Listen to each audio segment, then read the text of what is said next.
हम जानेंगे future tense, भविष्यत काल, जिसमें आपका प्रयोग है शैल है, बाई विल हैव, जिसका अर्थ होता है पास रखता होगा।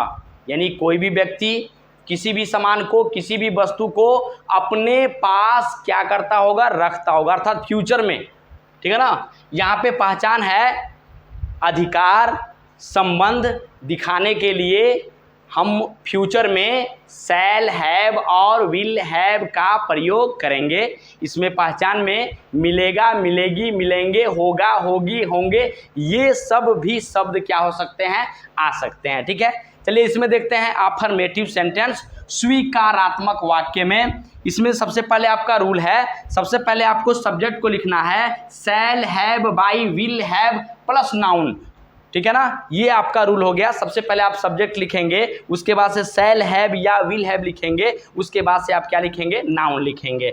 इसमें देखिए अब आपको जानना है कि शैल हैव विल हैव ये हेल्पिंग वर्ब है, हिंदी में इसको सहायक क्रिया कहा जाता है। आपको जानना ये है कि कहाँ पे शैल हैव का प्रयोग करना है और कहाँ पे विल हैव का प्रयोग करना है। ध्यान देंगे यहाँ पे फर्स्ट पर्सन आई और वी के साथ, फर्स्ट पर्सन आई और वी के साथ आप किसका प्रयोग करेंगे, शैल हैव का। किसका प्रयोग करेंगे बाबू, शैल हैव का। उसके बाद देखिए सेकंड पर्सन यू के साथ आपको विल हैव का प्रयोग करना है। सेकंड पर्सन यू के साथ किसका प्रयोग करना है, विल हैव का प्रयोग करना है। और third person he, she, it, they और नेम के साथ आपको किसका प्रयोग करना है, विल हैव का प्रयोग करना है। नाम में अगर सिंगुलर आता है तब भी विल हैव, और अगर प्लूरल आता है तभी क्या लगाएंगे, विल हैव लगाएंगे।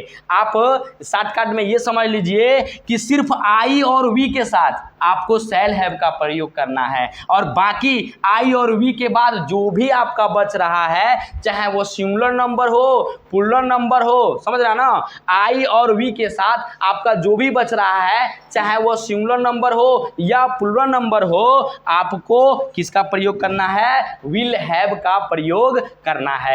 इसमें भी एक चीज और देखना है, इस फ्यूचर टेंस शैल हैव और विल हैव के प्रयोग में अवश्य आता है। क्या आता है बाबू, अवश्य। तो अगर इसमें अवश्य आएगा तो जहां हम शैल हैव का प्रयोग कर रहे थे, ठीक है ना, वहां पे विल हैव का प्रयोग करना शुरू कर देंगे, और जहां पे हम विल हैव का प्रयोग कर रहे थे वहां पे हम शैल हैव का प्रयोग करेंगे। ठीक है ना, समझ में आ रहा ना। यानी अगर इस सेंटेंस में अगर अवश्य आता है तो जैसे मान लीजिए कि आई और वी के साथ शैल हैव का प्रयोग किया है, और अगर अवश्य आ गया तो आई और वी के साथ आप किसका प्रयोग करेंगे, विल हैव का। यहाँ देखेंगे you, he, she, it, they, name, इसके साथ हम विल हैव का प्रयोग किए हैं, लेकिन समझ रहे हैं ना, अगर इसमें अवश्य आ गया, क्या आ गया, अवश्य, तो आप विल हैव न लगा के, न यूज करके आप किसका यूज करेंगे, शैल हैव का यूज करेंगे। समझ में आ गया। इसका मतलब अवश्य के लिए आई और वी के साथ विल हैव होगा, ही, she, it, they, you, name के साथ आपका शैल हैव का प्रयोग होगा, यानी सिर्फ अवश्य के लिए। और वैसे नॉर्मली जो आपका लिखा है, अगर सिर्फ आता है, अवश्य नहीं आता है, होगा, होगी, होंगे आता है, तो आप शैल हैव, विल हैव, जिस प्रकार से आपको बताया गया है, फर्स्ट पर्सन आई वी के साथ शैल हैव और सेकंड पर्सन यू के साथ विल हैव, और इसके बाद से जितना भी बच रहा है सबके साथ आपको किसका यूज करना है, विल हैव का यूज करना है। आइए हम आपको सेंटेंस के माध्यम से समझाते हैं बाबू। यहाँ पे दिया है मेरे पास एक घर होगा, यानी मैं अपने पास एक घर रखूंगा, यानी फ्यूचर की बात हो रही है। तो यहाँ पे सबसे पहले मेरे का अंग्रेजी क्या हो जाएगा बाबू, आई हो जाएगा। यहाँ रूल देखिए, हमने आई के साथ किसका यूज किया है, शैल हैव का, तो यहाँ पे आपको आई के साथ शैल लगाना है, उसके बाद से हैव लगाना है। एक का अंग्रेजी क्या हो जाएगा, ए हो जाएगा, और घर का अंग्रेजी क्या हो जाएगा बाबू, हाउस हो जाएगा। यहाँ देखेंगे तुम्हारे पास एक छाता होगा, तुम्हारे का अंग्रेजी क्या लिखेंगे, यू लिखेंगे। अब यू के साथ शैल हैव लगाएंगे कि विल हैव, यहाँ देखिए यू के साथ क्या लगाना है, विल हैव लगाना है। तो यहाँ पे आपका हो जाएगा विल, उसके बाद से हो जाएगा हैव, और एक का अंग्रेजी होगा एन, और छाता का अंग्रेजी होगा अम्ब्रेला। क्या हो जाएगा बाबू, अम्ब्रेला हो जाएगा। यहां देखेंगे उसे अवश्य एक टोपी होगा, उसे अवश्य एक टोपी होगा। देखिए इस सेंटेंस में अवश्य दिया है, तो जब अवश्य दिया है तो जहां पे शैल हैव लगाने का वहां पे विल हैव लगाएंगे, और जहां पे विल हैव लगाने का वहां पे शैल हैव लगाएंगे। अब देखिए उसे का मतलब ही के साथ हम क्या लगाते हुए आए हैं, विल हैव। ही के साथ रूल हमारा क्या कर रहा है, विल हैव लगाने का, लेकिन अवश्य दिया है तो ही के साथ क्या लगाएंगे बाबू, शैल हैव लगाएंगे। तो यहाँ पे आपका हो जाएगा ही, और ही के बाद से हो जाएगा शैल, उसके बाद से हो जाएगा हैव, और एक का अंग्रेजी हो जाएगा ए, और टोपी का अंग्रेजी क्या हो जाएगा, कैप हो जाएगा। ठीक है, ठीक है, ही शैल हैव ए कैप। अब इसी सेंटेंस को हम इसी यूज को हम निगेटिव सेंटेंस में देखेंगे, नकारात्मक वाक्य में देखेंगे। देखिए इसमें सबसे पहले रूल है, सबसे पहले आपको सब्जेक्ट को लिखना है, शैल या विल को लिखना है, उसके बाद से नॉट लगाना है, और उसके बाद से हैव हो जाएगा, उसके बाद से आपको क्या लिखना है, नाउन लिखना है। इसके कहने का मतलब ये हुआ कि शैल हैव और विल हैव के बीच में आपको नहीं के लिए क्या लगाना है बाबू, नॉट लगाना है। यहाँ सेंटेंस को देखेंगे, उसके पास पैसे नहीं होंगे, उसके पास पैसे नहीं होंगे, तो सबसे पहले उसके का अंग्रेजी क्या हो गया, ही, और ही के साथ हम क्या लगाएंगे, सहायक क्रिया विल लगाएंगे, और नहीं का अंग्रेजी क्या हो जाएगा, नॉट, और विल में क्या छूटा हुआ है, हैव, तो यहाँ पे क्या हो जाएगा बाबू, हैव हो जाएगा, और पैसे का अंग्रेजी हो जाएगा आपका मनी, क्या हो जाएगा, मनी, MONEY, मनी। ठीक है, मनी मतलब धन या पैसा। ठीक है, आगे देखेंगे, तुम्हारे पास ज्ञान नहीं होगा, तुम्हारे पास ज्ञान नहीं होगा। देखेंगे तुम्हारे का अंग्रेजी क्या हो जाएगा बाबू, यू, और यू के साथ यहाँ पे सहायक क्रिया शैल हैव विल हैव में क्या लगाएंगे, देख सकते हैं यू के साथ क्या लगाना है, विल हैव लगाना है, तो यहाँ पे आपका हो जाएगा विल, और नहीं दिया है तो यहीं पे नॉट लगा लेंगे, विल नॉट, उसके बाद से आपका सहायक क्रिया क्या हो जाएगा, हैव हो जाएगा। और ज्ञान का अंग्रेजी होता है नॉलेज, क्या होता है, नॉलेज, KNOWLEDGE, ये आपका नॉलेज, यानी नॉलेज का अर्थ क्या होता है, ज्ञान होता है। यहाँ ध्यान देंगे, मुझे अवश्य 2 किताबें नहीं होगी।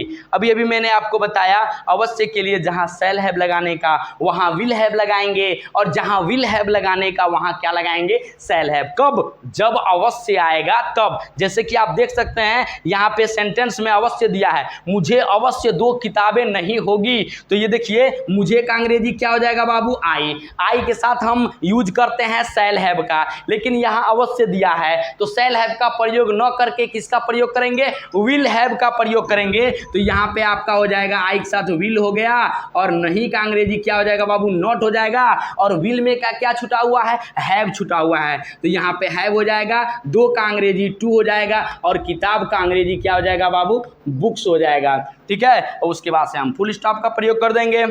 यहाँ देखिए दिया, हमें सफलता नहीं मिलेगी, यहाँ बताया था ना मिलेगा, मिलेगी, मिलेंगे, तो वहाँ भी शैल हैव विल हैव का ही प्रयोग करना है। ठीक है ना, तो सबसे पहले हमें का अंग्रेजी क्या हो जाएगा बाबू, वी हो जाएगा, क्या हो जाएगा, वी। और देखिए वी में यहाँ पे हमें में अवश्य नहीं दिया है, तो जब अवश्य नहीं दिया है तो आई और वी के साथ शैल हैव। इसका मतलब ये हुआ कि हमको वी के साथ किसका प्रयोग करना है, शैल हैव का प्रयोग करना है, तो वी के साथ यहाँ पे क्या हो जाएगा, शैल हो जाएगा, उसके बाद से शैल हो जाएगा, नहीं दिया है ना तो शैल के बाद से क्या लगा लेंगे बाबू, नॉट लगा लेंगे, उसके बाद से हैव हो जाएगा, और उसके बाद से सक्सेस यानी सफलता का सक्सेस, SUCCESS, सक्सेस हो जाएगा।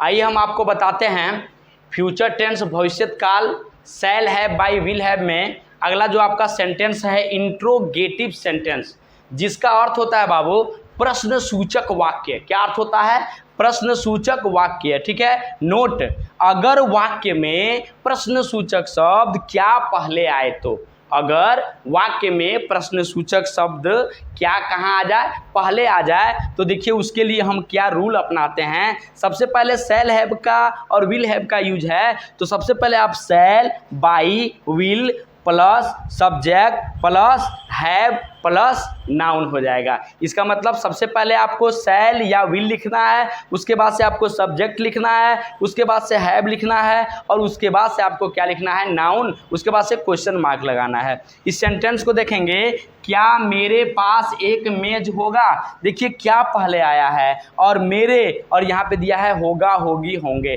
तो शैल हैव विल हैव का प्रयोग करेंगे। तो मेरे के साथ जानना है कि शैल हैव का प्रयोग होगा या विल हैव का। मेरे का मतलब आई, और आई के साथ हम किसका प्रयोग करते हैं, शैल हैव का। तो यहाँ पे क्या पहले आया है, तो शैल कहाँ होगा बाबू, पहले होगा, तो आपका शैल हो गया। मेरे का अंग्रेजी क्या हो जाएगा, आई हो जाएगा, और शैल में का क्या छुटा हुआ है, हैव, तो यहाँ पे आपका हैव हो जाएगा। एक का अंग्रेजी ए हो जाएगा, और मेज का अंग्रेजी क्या हो जाएगा, टेबल हो जाएगा, क्वेश्चन मार्क हो जाएगा। यहाँ दिया है, क्या तुम्हारे पास एक खिलौना होगा। ठीक है ना, देखिए यहाँ पे प्रश्न सूचक शब्द क्या कहाँ आया है, पहले आया है। तुम्हारे का अंग्रेजी यू होता है, यू के साथ सहायक क्रिया शैल विल का प्रयोग करेंगे, यानी शैल का प्रयोग करेंगे या विल का प्रयोग करेंगे, तो आपको यहाँ पे यू के साथ किसका प्रयोग करना होगा, विल का। तो सबसे पहले आप क्या लिखेंगे, विल लिखेंगे। क्या लिखेंगे बाबू, विल, और तुम्हारे का अंग्रेजी हो जाएगा यू, क्या हो जाएगा, यू। अब विल में का क्या छुटा हुआ है, हैव, तो यहाँ पे क्या हो जाएगा, हैव, और एक का अंग्रेजी क्या हो जाएगा, ए, और खिलौना का अंग्रेजी क्या हो जाएगा, टॉय, उसके बाद से क्वेश्चन मार्क होगा। यहाँ पे देखिए दिया है, क्या उसके पास अवश्य एक कलम नहीं होगा। यहाँ पे देखिए प्रश्न भी पूछ रहा है और इसको नकार भी रहा है। इसको हम बोलते हैं इंट्रोगेटिव और निगेटिव सेंटेंस। ठीक है ना, अगर आपको इंट्रोगेटिव और निगेटिव सेंटेंस का shall have by will have में अगर रूल लिखना है, नियम लिखना है, तो देखिए रूल आपका हो जाएगा, shall by will plus subject plus not plus have plus noun. फिर से ध्यान देंगे, शैल बाय विल को पहले लिखेंगे, उसके बाद से सब्जेक्ट हो जाएगा, और सब्जेक्ट के बाद हम क्या लगा लेंगे, नॉट लगा लेंगे, तब हैव लगाएंगे, और उसके बाद से प्लस करके उसके बाद से क्या हो जाएगा, नाउन हो जाएगा, उसके बाद से आपका क्वेश्चन मार्क हो जाएगा। यहाँ पे ध्यान देंगे, क्या उसके पास अवश्य एक कलम नहीं होगा। यहाँ पे देखिए इस सेंटेंस में इंट्रोगेटिव भी है, निगेटिव भी है, और अवश्य भी है। ठीक है ना, तो सबसे पहले देखिए क्या पहले आया है, तो उसका का अंग्रेजी होता है ही के साथ अब ये ध्यान देंगे कि शैल हैव का प्रयोग करना है कि विल हैव का। देखिए उसके के साथ, ही के साथ विल हैव का प्रयोग होगा, किसका, विल हैव का। लेकिन देखिए यहाँ अवश्य दिया है, तो जब अवश्य दिया है तो ही के साथ विल हैव होगा, लेकिन विल हैव न लगाकर अवश्य दिया है तो हम किसका प्रयोग करेंगे, शैल हैव का प्रयोग करेंगे। तो यहाँ पे आपका हो जाएगा शैल हो जाएगा, उसके बाद से उसके का अंग्रेजी ही हो जाएगा। देखिए नहीं भी है, तो नहीं के लिए यहाँ ही के बाद से क्या लगा देंगे बाबू, नॉट लगा देंगे। उसके बाद से शैल में का क्या छुटा हुआ है, हैव छुटा हुआ है, और एक का अंग्रेजी क्या हो जाएगा, ए, और कलम का अंग्रेजी क्या हो जाएगा, पेन हो जाएगा। उसके बाद से क्वेश्चन मार्क हो जाएगा, यहाँ भी आपका क्वेश्चन मार्क रहेगा। ठीक है ना, आगे देखेंगे, इसी में, इसी सेंटेंस में है नोट, अगर वाक्य में प्रश्न सूचक शब्द बीच में आए, तो कोई भी प्रश्न सूचक शब्द है, क्या, क्यों, कब, कैसे, कहाँ, कितना, कितनी, कितने, अगर ये किसी भी सेंटेंस में अगर बीच में चला आए तो उसके प्रश्न, यानी उस प्रश्न सूचक शब्द की अंग्रेजी हम कहाँ लिखते हैं, पहले लिखते हैं। यानी ये प्रश्न सूचक शब्द अगर बीच में चला आए तो उस प्रश्न सूचक शब्द की अंग्रेजी को हम कहाँ लिखते हैं, पहले। यहाँ ध्यान देंगे, आपका जो रूल है, सबसे पहले दिया है क्वेश्चन वर्ड, यानी प्रश्न सूचक शब्द की अंग्रेजी, उसके बाद से दिया है शैल या विल इस सब्जेक्ट के अनुसार। ठीक है ना, उसके बाद से आपको क्या लगाना है, हैव लगाना है, और उसके बाद से आपको क्या लगाना है, नाउन लगाना है, उसके बाद से क्वेश्चन मार्क हो जाएगा। यहाँ ध्यान देंगे, आपके पास 4 गायें क्यों होगी। ठीक है, तो यहाँ पे देखिए जो प्रश्न सूचक शब्द है वो है क्यों। क्यों की अंग्रेजी कहाँ लिखेंगे, पहले, तो क्यों का अंग्रेजी क्या हो जाएगा, व्हाई, और आपके का अंग्रेजी होता है यू, क्या होता है, यू। अब ये जानना है यू के साथ शैल का प्रयोग करेंगे कि विल का, यानी शैल हैव लगाएंगे कि विल हैव, तो यू के साथ आपको विल हैव का प्रयोग करना है। तो यहाँ पे सिर्फ आप लिखेंगे विल, क्या लिखेंगे बाबू, विल लिखेंगे, और उसके बाद से देखिए सब्जेक्ट लिखना है, यानी आपके अंग्रेजी क्या हो जाएगा, यहाँ पे यू हो जाएगा, क्या हो जाएगा, यू हो जाएगा, यानी व्हाई विल यू, और उसके बाद से विल में का क्या छुटा हुआ है, हैव। 4 का अंग्रेजी क्या होता है बाबू, 4, उसके बाद से गायें, गाय का अंग्रेजी क्या हो जाएगा, काउज, उसके बाद से क्वेश्चन मार्क लगा देंगे। यहाँ ध्यान देंगे, उसे क्यों एक घड़ी होगा। यहाँ पे देखिए जो क्यों है वह प्रश्नसूचक शब्द है, और इस सेंटेंस में यह प्रश्नसूचक शब्द कहाँ आया है, बीच में आया है। तो इस प्रश्नसूचक शब्द की अंग्रेजी को कहाँ लिखेंगे, पहले लिखेंगे। तो क्यों का अंग्रेजी क्या हो जाएगा बाबू, वाई हो जाएगा। और उसे के साथ शैल हैव का प्रयोग करेंगे कि विल हैव का, विल हैव का प्रयोग करेंगे। तो सिर्फ यहाँ पे आप लिखेंगे विल, उसके बाद से उसे का अंग्रेजी क्या हो जाएगा, ही, और विल में का क्या छुटा हुआ है, हैव, और एक का अंग्रेजी हो जाएगा ए, और घड़ी का अंग्रेजी क्या हो जाएगा बाबू, वॉच हो जाएगा। उसके बाद से क्वेश्चन मार्क लगा देंगे। यहाँ देखेंगे मुझे कब अवश्य एक किताब नहीं होगी। देखिए यहाँ पे क्वेश्चन वर्ड भी है और नहीं भी है, इसका मतलब ये भी इंट्रोगेटिव और क्या है, निगेटिव है। यहाँ प्रश्नसूचक शब्द कहाँ आया है, बीच में आया है। अगर इसका रूल लिखना चाहते हैं आप तो सबसे पहले क्वेश्चन वर्ड हो जाएगा, प्लस शैल या विल में शैल या विल लिख लेंगे, प्लस सब्जेक्ट होगा, और सब्जेक्ट के बाद से प्लस नॉट होगा,